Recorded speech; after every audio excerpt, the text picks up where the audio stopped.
بسم اللہ الرحمن الرحیم نحمدہ و نصلی علی رسولہ الکریم اما بعد۔ میرے انتہائی واجب الاحترام بزرگوں، دوستوں، نوجوان ساتھیوں، کچھ چیزیں ایسی ہیں کہ جن کو ہم اور آپ برا سمجھتے ہی نہیں۔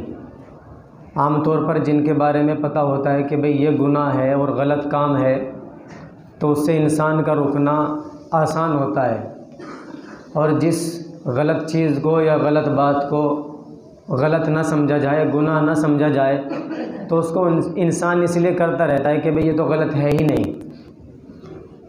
غلط کو غلط سمجھ کر کرنا انسان اس کو چھوڑ دیتا ہے، لیکن کسی غلط کام کو کے بارے میں پتہ نہ ہو یا اس غلط کام کو غلط ہی نہ سمجھتا ہو تو جب پتہ ہی نہیں ہے تو اس کا چھوڑنا مشکل کام ہوتا ہے۔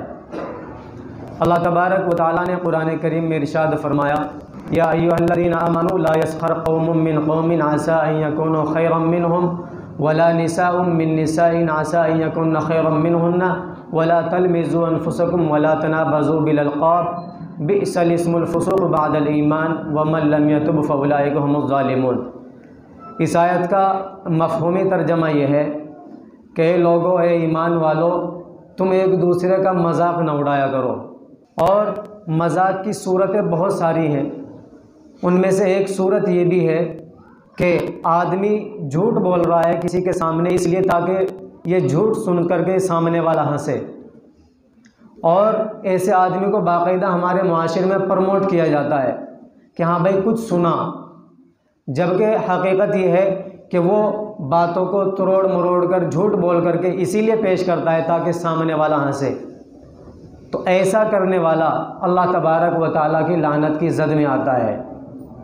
مذاق اڑانا ایک اس طرح بھی ہوتا ہے کہ کوئی آدمی کسی کے پاس سے گزر رہا ہے تو اس کو غلط سلط کہہ رہا ہے۔ اللہ نے اسی کو قرآن میں کہا ہے، وَلَا تَنَابَزُوا بِالْأَلْقَابِ، تم کسی کو برے لقب سے مت پکارو۔ اللہ تبارک و تعالیٰ نے اس کے ماں باپ کو ذریعہ بنایا پیدا کرنے کا، تو اس کے ماں باپ نے جو نام رکھا ہے اسی نام سے پکارو، غلط نام سے نہ پکارو۔ اچھا خاصا نام ہوتا ہے عبد الرحمن، عبد الوحید، اسی طرح مصطفیٰ، جو بھی نام ہو یہ اچھے نام ہوتے ہیں، لیکن معاشرے میں ایسے ایسے نام بھی عام آدمیوں کے ہوتے ہیں۔ کسی کو کالو کہا جانے لگتا ہے، کسی کو کچھ کہا جانے لگتا ہے، کسی کو موٹا، کسی کو کچھ۔ تو اللہ تبارک و تعالیٰ نے بہت سختی سے قرآن کریم میں منع فرمایا، وَلَا تَنَابَزُوا بِالْأَلْقَابِ، کسی کو برے نام سے مت پکارو۔ کیوں؟ بِئْسَ الاسم الفسوق بعد الایمان، جب وہ بندہ ایمان لے آیا ہے، مومن ہے، تو اب تم یہ جو کام کر رہے ہو اس کے ساتھ غلط نام جوڑ رہے ہو، فرمایا یہ گناہ کا کام ہے۔ اور جو آدمی فرمایا وَمَن لَّمْ يَتُبْ فَأُولَٰئِكَ هُمُ الظَّالِمُونَ، جو آدمی ان کاموں سے، ان باتوں سے توبہ نہیں کرے گا تو وہ اپنے اوپر خود ظلم کرنے والا ہے۔ تو اس لیے پہلی بات تو یہ ہے کہ ایک دوسرے کا مذاق نہ اڑانا چاہیے، اور ایک دوسرے کو ہنسانے کے لیے کوئی بات گھڑ کر، کوئی بات بنا کر پیش نہیں کرنی چاہیے، اور کسی کو برے نام سے نہ پکارنا چاہیے۔ اگلی آیت میں اللہ تبارک و تعالیٰ فرماتا ہے، یا ایھا الذین آمنوا اجتنبوا کثیرا من الظن ان بعض الظن اثم ولا تجسسوا ولا یغتب بعضکم بعضا الی آخر الآیہ۔ اللہ تبارک و تعالیٰ اس آیت میں فرماتا ہے، اے ایمان والو، تم کسی کے بارے میں غلط گمان مت کرو، کسی کے بارے میں غلط گمان مت کرو۔ فرمایا کہ بہت سے گمان ایسے ہوتے ہیں کہ وہ تم کو گناہ تک پہنچا دیتے ہیں۔ عام طور پر ہمارے معاشرے میں یہ ہوتا ہے کہ ایک آدمی نے کسی کے بارے میں کوئی بات بتائی تو ہونا تو یہ چاہیے کہ اس سے جا کر کے تحقیق کر لیں ایک بار، بھائی تم نے ایسا کہا ہے، لیکن بجائے اس کے کہ ہم اس سے جا کر تحقیق کریں، اس کی دوسرے کی بات کو سن کر اس پر عمل کر کے ہم اسی پر عمل کرنا شروع کر دیتے ہیں، اور اس نے چاہے وہ بات کہی ہو یا نہ کہی ہو اس کے بارے میں برا اور بھلا کہنا شروع کر دیتے ہیں۔ اللہ نے اس سے منع فرمایا ہے۔ اور میں تو یہ کہتا ہوں کہ 80-90% ہمارے معاشرے میں جو آپس میں اختلاف، رنجشیں، ایک دوسرے سے بغض، عداوتیں اور دشمنی پھیلی ہوئی ہیں، وہ اسی بنیاد کی وجہ سے پھیلی ہوئی ہے کہ ایک دوسرے کی وجہ سے بدگمانی میں پڑے ہوئے ہیں لوگ۔ یعنی کہ اس آدمی نے یہ بات کہیں بھی نہیں ہوئی ہوتی ہے، لیکن وہ اس کے بارے میں اپنے حساب سے گمان کیے ہوئے بیٹھا ہوتا ہے کہ ہاں بھئی یہ تو ہمارے بارے میں اچھا نہیں سوچتا ہے، اس نے تو فلاں موقع پر فلاں بات کہی تھی۔ حالانکہ جب 1 دن کے بعد، 10 دن کے بعد، یا 1 مہینے کے بعد، یا 1 سال کے بعد اس بات کی تحقیق کی جاتی ہے تو پتہ چلتا ہے کہ بھئی میں نے تو یہ بات کہی ہی نہیں، یہ تو بیچ والے کا کام ہے۔ تو اس لیے اللہ تبارک و تعالیٰ نے قرآن کریم میں خاص طور سے اس سے منع فرمایا ہے کہ اس سے تحقیق کر لیا کرو، جو تمہارے بارے میں کچھ کہہ رہا ہے اس سے تحقیق کر لیا کرو، کسی کی بات کو سن کر اس پر عمل کر کے دوسرے کے بارے میں اپنے ذہن میں غلط گمان بٹھا کر کے مت بیٹھا کرو۔ اور فرمایا وَلَا يَغْتَبْ بَعْضُكُمْ بَعْضًا، ایک دوسرے کی غیبت نہ کیا کرو، ایک دوسرے کی غیبت نہ کیا کرو۔ غیبت کسے کہتے ہیں؟ کسی آدمی کے اندر کوئی برائی ہے، کوئی عیب ہے، اس کو دوسرے کے سامنے بیان کر رہا ہے، برائی ہونے کے باوجود دوسرے کے سامنے بیان کر رہا ہے۔ اگر وہ برائی اسی آدمی کے سامنے بیان کی جاتی جس کے اندر برائی ہے تو ظاہر سی بات ہے اس کو وہ بری لگتی۔ مثال کے طور پر کوئی آدمی سگریٹ پیتا ہے، بیڑی پیتا ہے، یا کوئی غلط کام کرتا ہے، تو اگر اسی کے سامنے کہا جائے ارے یہ تو بیڑی پیتا ہے، یہ تو سگریٹ پیتا ہے، تو اس کی دل کو ایک ٹھیس پہنچے گی، حالانکہ اس کے اندر یہ عیب ہے۔ اس کو دوسرے کے سامنے جو بیان کیا جا رہا ہے اس کا نام ہے غیبت۔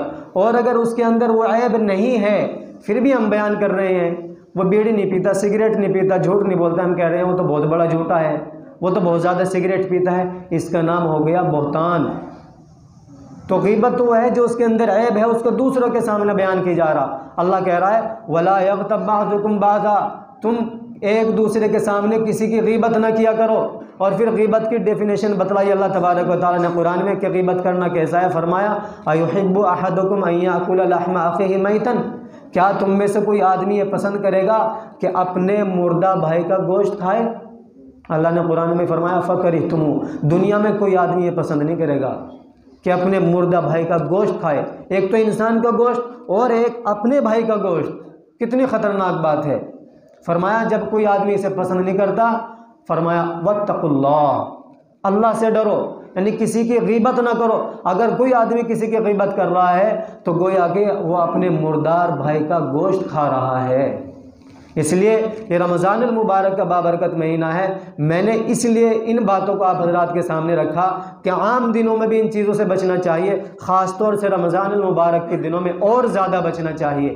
اس لیے کہ عام طور پر ہم کیا سمجھتے ہیں کہ جی ٹائم پاس کرنے کے لیے چلو دوستوں کے پاس بیٹھ جاتے ہیں، جب دوستوں کے پاس بیٹھ جاتے ہیں تو وہاں کسی کے تذکرے شروع ہو جاتے ہیں، جب تذکرے شروع ہو جاتے ہیں تو کسی کے اندر اگر 100 اچھائیاں ہیں تو ایک برائی بھی سامنے ضرور آتی ہے۔ بھائی فلاں آدمی تو ایسا ہے، بھائی وہ تو ایسا ہے، بھائی امام صاحب ایسے ہیں، بھائی فلاں مولانا ایسے ہیں، بھائی فلاں عالم ایسے ہیں۔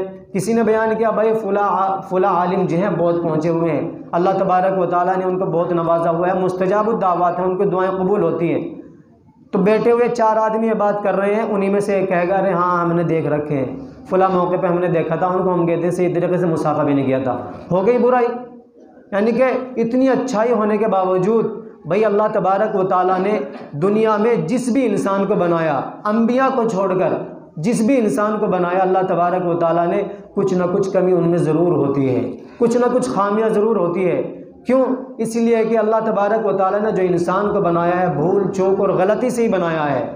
تو اگر آپ کسی کے بھی اندر کمیوں کو تلاش کریں گے تو کمی مل جائے گی۔ ہمیں دیکھنا چاہیے کہ خوبیاں کیا کیا ہیں، ان خوبیوں کو لے کر کے ان کو بیان کرنا چاہیے، اور بلکہ جہاں ایسی بیٹھک ہو وہاں تو کسی چیز کا بیان ہی نہیں ہونا چاہیے، اس لیے کہ اگر وہاں اچھائی کا تذکرہ ہوگا تو وہاں برائی کا بھی تذکرہ ضرور ہوگا۔ اس لیے خاص طور سے رمضان المبارک کے اس بابرکت مہینے میں اپنے آپ کو، اپنی زبان کو کسی کی غلط بیانی سے، کسی کو ہنسانے کے لیے جھوٹ نہ بولنا چاہیے، کسی کا مذاق نہ اڑانا چاہیے، کسی کی غیبت نہ کرنی چاہیے، اور کسی کے بارے میں غلط گمان کر کے یا کسی کی بات کو سن کر کے صرف اس پر عمل کر کے اس کی طرف بدگمان نہ ہونا چاہیے۔ اللہ تبارک و تعالی ہمیں اور آپ کو ان باتوں پر عمل کرنے کی توفیق عطا فرمائے۔ آمین۔ وآخر دعوانا الحمد للہ رب العالمین۔